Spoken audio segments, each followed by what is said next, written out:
Uh, the purpose of this meeting was to develop the 3 questions that the candidates must answer in 200 words or less. And what I did is, Tom, yeah, I sorry to interrupt, but was the link for this meeting given to all the candidates? no, not that I know of. Because it appears from my guest list that we have one of the candidates here, and I don't want us to set ourselves up for an unfair advantage of getting a head start, but that's your call. Oh, let's see here. Participants. Yes, Amy is on. Hey, Amy, can I, are you there?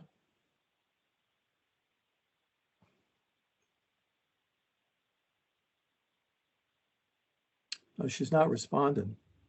She put in the chat that the posted meeting, the public meeting link was posted.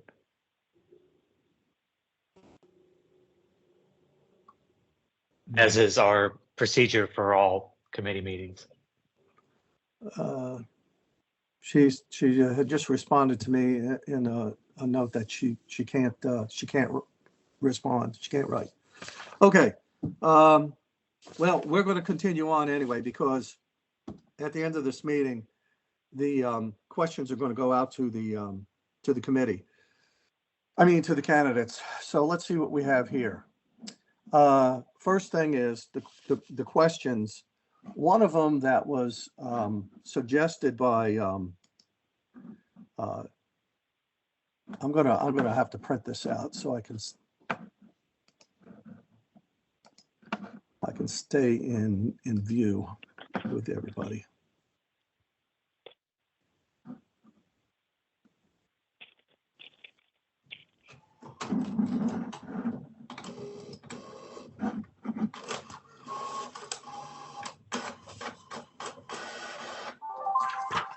Okay, suggestions. I think we narrowed it down to a few here. And the first one, which amenity fees need rebalancing to increase participation from homeowners? Cite the amenities that you have concerns about as well. What do you think about that, Steve? Can you run that again? Which amenity fees need rebalancing to increase participation from homeowners? Cite the amenities that you have concerns about as well. Okay. The back, To answer your, yeah, go ahead, Steve. to answer your question, I'm okay with that. I think it's fine as it's phrased. The last part being potentially a negative, I'm not overwhelmingly happy with, but it does solicit some response about the amenities, so I'm okay. Okay, I'll tell you what we'll do. We will cut out, cite the amenities that you have concerned about, because this has been a topic at when the budget was completed. A lot of information was not passed back to the homeowners. Input from the committees was, for whatever you want to say, not accepted, or, but I think this is a good question. Oh, and I might as well bring this up right now, that of the 5 candidates, 4 have run for the board before, and Sherry was on the search committee with me. So she understands the process of providing the photo, the bio with 200 words or less, and the 3 questions that we're going over here that to answer in 200 words or less. We put out to the community for the forum to submit your questions, so we can conduct the forum as we did last year by randomly pulling the questions. We haven't got a single question from the community, but we're still early in the process. Sometimes that takes time. Okay, so that will be one of the questions. another question here is, which I think is really a couple of questions. What motivated you to run for the HOA board? I don't think that's a good question, simply because some of our candidates ran before or were on the board. Or what do you have in community management or leadership roles? What does that mean? It's not a requirement. It's helpful if you have a background. So, and then of course, how familiar are you with governing documents of our community? I think due to their experience, that would be, you know, a useless. I'm not sure it would provide any differentiation among the candidates. Yeah. We also have, and I don't know if this is in line with the question, you know, with the amenity fees, what ideas or improvements do you have in mind for our community? That's a potential community improvements. We have a lot of history in improving things around here. The Kayak launch, the Tiki Bar, and stuff like that. So that's kind of being done. But who knows? One of the candidates may have something else in mind. Another question is, are you comfortable making hard decisions? Are you a team player? Are you familiar with HOA finances? I don't think these questions will motivate people and to provide responses that are understandable. How would you handle complaints or concerns from homeowners? I don't like that question simply because, and by the way, these questions were asked in the past. We went back to 2018. The complaints come into info@oceanpines.org. Linda and John get together. If it needs to go to the board, it goes to the board. If it's something else, it don't. So really, the board isn't the primary, body that solves complaints and concerns. It can be Tom? stepped up to them. Go ahead. Tom, if I could, what about a question relating to handling of ARC violations, complaints? There's a good deal of consternation out there from folks who get a violation and they don't know it. And I know there's been some recent changes to how the art committee is handling things. Do you think that might be a good topic for a question? Let's see here.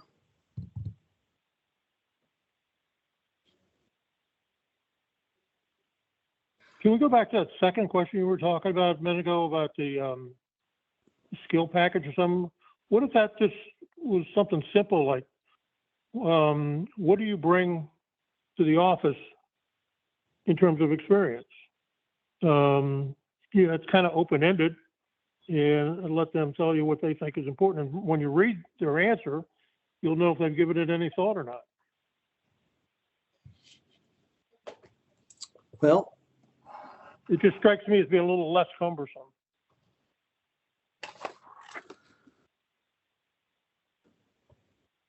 I'm thinking about it.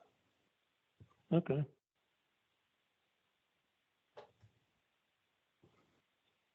Like I say, I'm the new kid on the block, so I don't know how you guys do it, but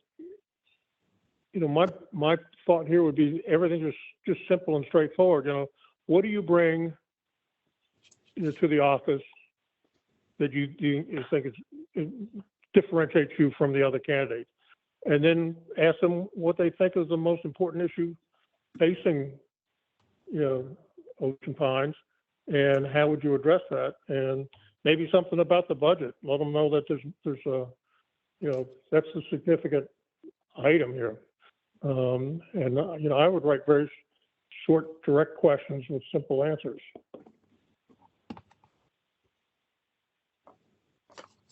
But like I say, you guys have been doing this for a while, and I'm just hanging on here, the new kid on the block. That's okay, Fred. Your input is valuable as much as anybody else's. Yeah.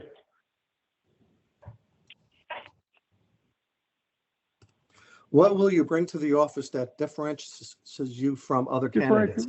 Yeah, I that think might that's a good- differentiate you from other candidates. Other candidates, You know, yes. and you know what they're going to say? They're going to say, well, I was this, I've done this, or, you know, I had this Sure. educational background, this work experience. And it tells you what they're thinking, it tells you what they think is important, whether it's their education, their work experience, or their involvement in the community. And if you take those three, you know, involvement in the community, to most of us would say, this is somebody that's interested. Academic background is interesting, but may not be decisive. And then, you know, there's, you know, just kind of, you can get a, what's the priority set in this candidate's mind? Why would this candidate be better than candidate B or C? Okay. All right, we got question number 2. Okay.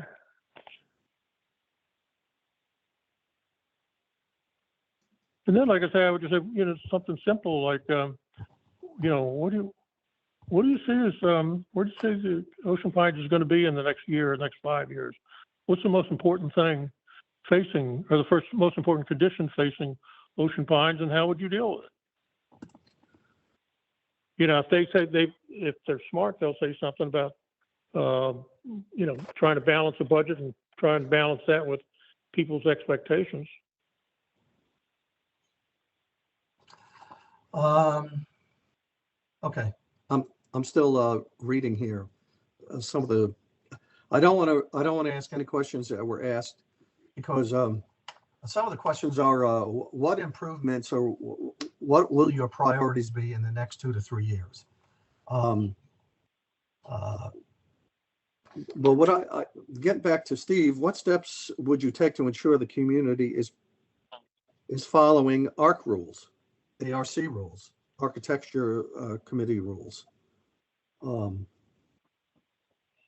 Yeah, not only following them, but also that they are communicated to the community.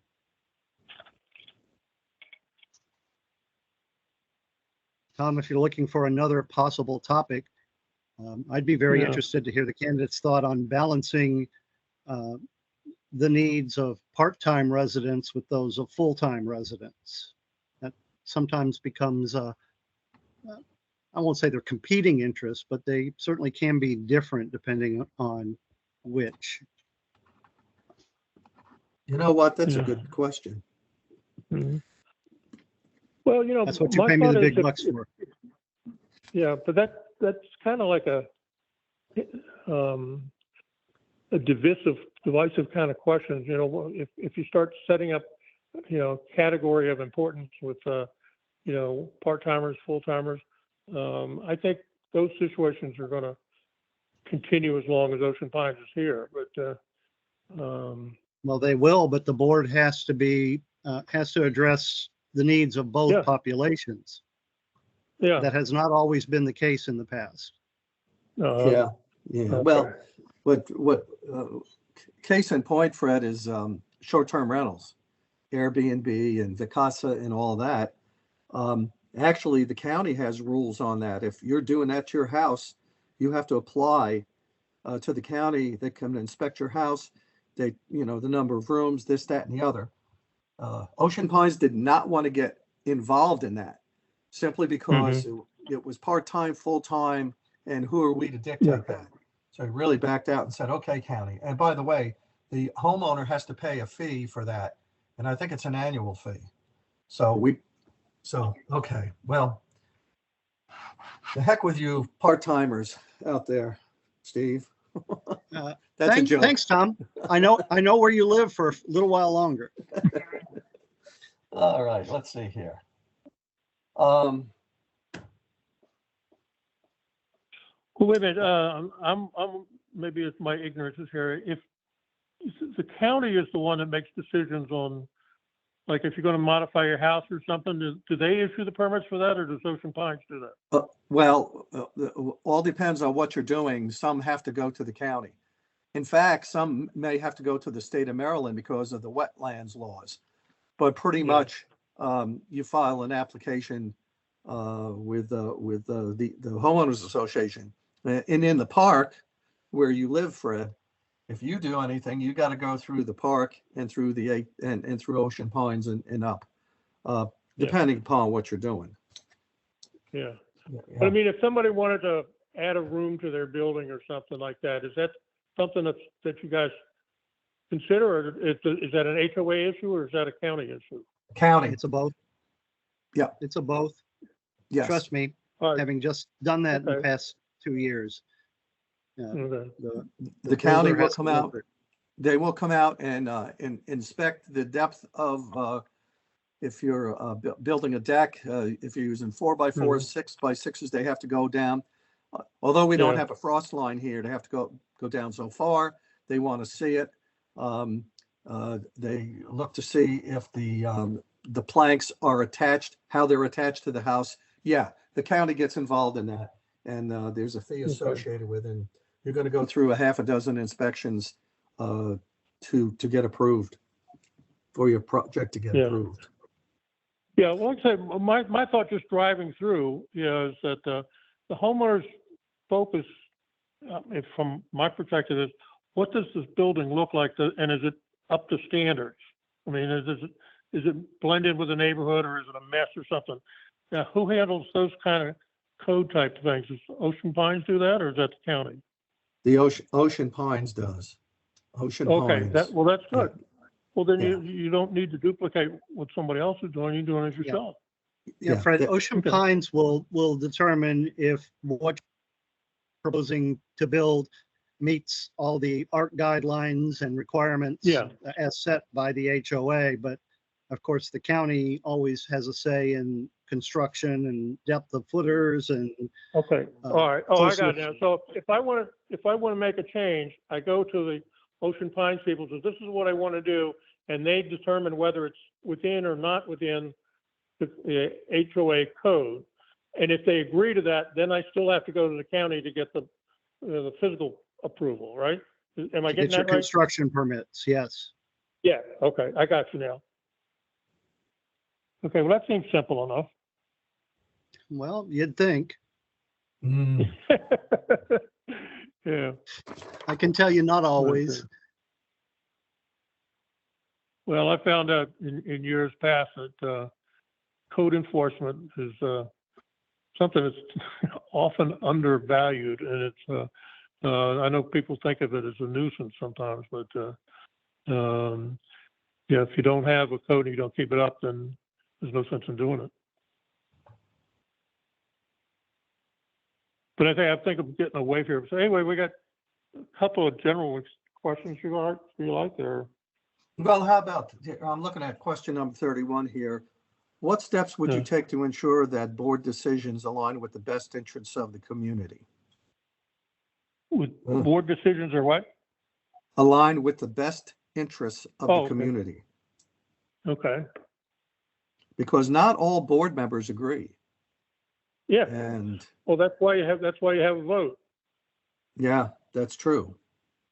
But you know, my sense is the process is what's important. If it's an issue that comes to the board and the board conducts a review and comes to a conclusion, you know, even if it's a divided answer, you know, those are the elected people charged with the responsibility to make that decision, and then they just move on.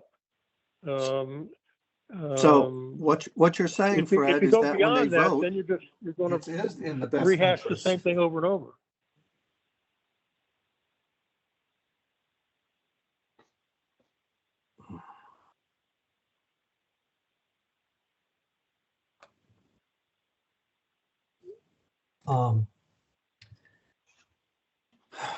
Geez.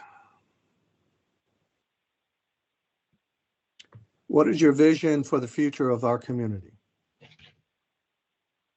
That's pretty straightforward. I think we got question number 3.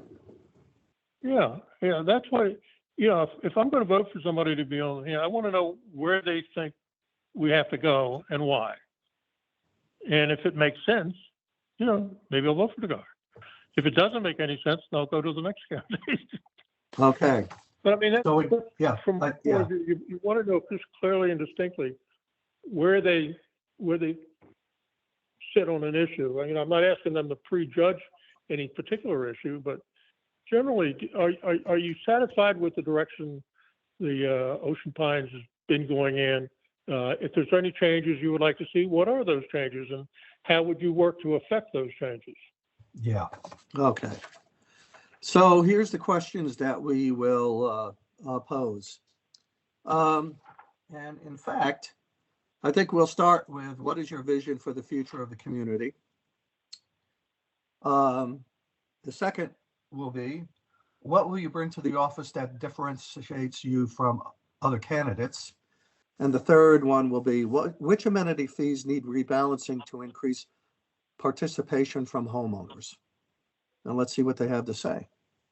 Agreed? Okay, Okay, Agreed. sounds okay to me. all right. So that's the three questions you want to put forward? Yes, so what happens now is, I've already crafted an email that's going to go out to the candidates as soon as I can get to my Exchange account. And it's going to lay out the draws on Friday, and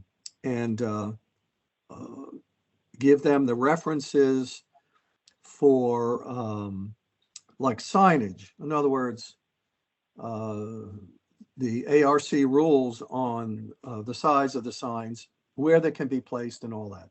Really, it's 2 by 2, but most of them do 2 by 18 inches because it's a little bit smaller and it's not as tall, and for the wind to blow it over. And like I said, four of the candidates have already have run for the board before and had signs made, but you can't put them in How many Ocean Pines. candidates? I'm areas. sorry. 5 candidates?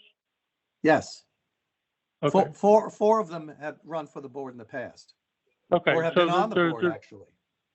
yeah, so they're experienced. They know what they're doing. Yes, yes.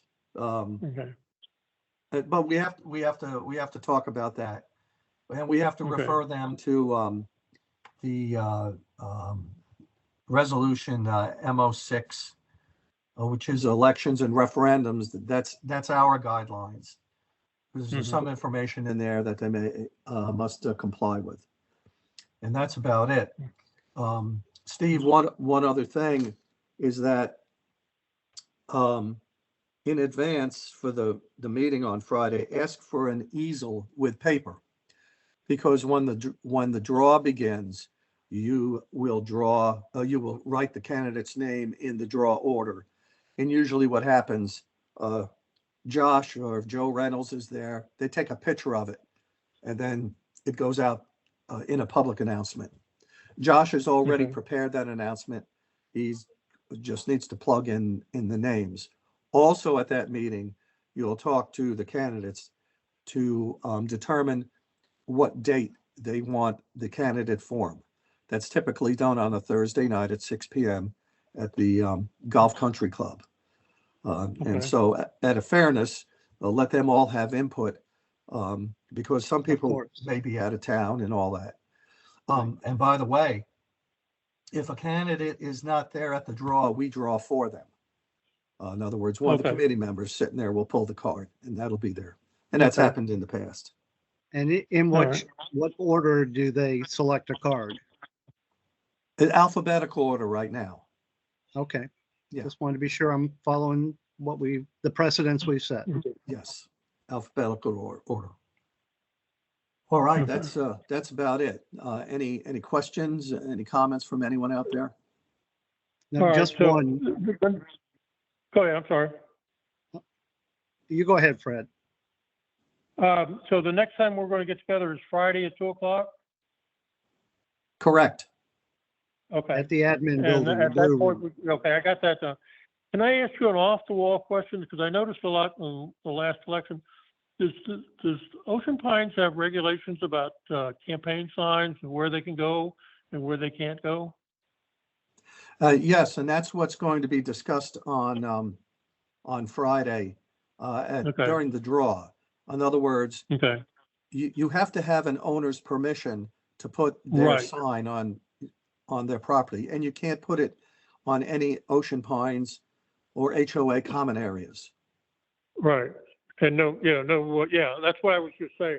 Because it seems to me during the last election, I saw signs in what looked to me like in the right of way, the street right of way, and which is what I would consider public property. So maybe it's just me that it's all upset. But now, like the shopping center, it's all private property. So I guess if the property owner up there allows them to put up signs, you guys don't object to that, do you?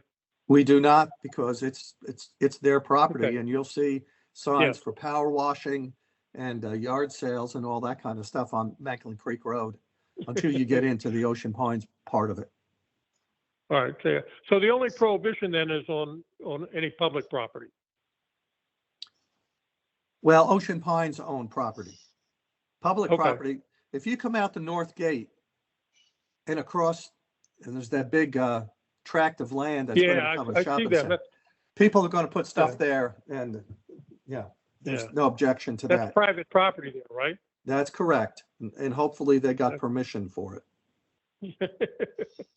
Yeah. And if not, the But, property owner's free to remove them. Okay. All right. All right. Well, then I guess what I'll next talk to you guys then is Friday at 2:00 at the admin building. Correct. Sounds You good. guys are easy. We try to be. Well, Fred, we appreciate your input, because we know your background as a long-term mayor, and I know you've dealt with a lot of this, and we really cherish your input and Well, experience. Thank the you. reality is, in my old job, I did what you guys did. I appointed a committee and I stayed away from it. I had nothing to do with the election process, because of the appearance of impropriety there. Mhm. Understand? Yeah, but yeah, well, we can chat some more on Friday then if you want. It's, like I say, how many votes do you expect are normally cast in an election here? We're hoping to get over 3,000. There's Okay. actually 8,500 lots are owned. Some of them are unimproved, but somebody owns Yeah. them. And then you got to Mhm. take into consideration, it's not all single family homes. We have Right. high-rise buildings, we have condos. In the park, we have Mhm. villas, we've got manor homes. Yeah. So Right. there's a lot of people. And in the past, about 10% of that amount can't vote for one reason or another. Either they haven't paid their dues in full, or they have a lien against their house or some type of violation. But when the Okay. air clears, we hope to get 3,000 votes, around 3,000. Okay. All right. And maybe my last question. Do you have a process for absentee ballots for people that are homebound or something like that, or just going to be out of town? We do not. Okay.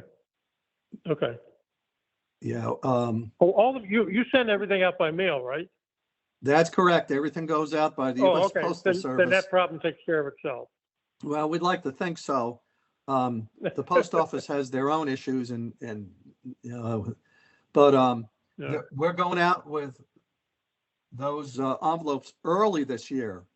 And we're going to pick up Good. another 2 weeks for people to vote. And Good.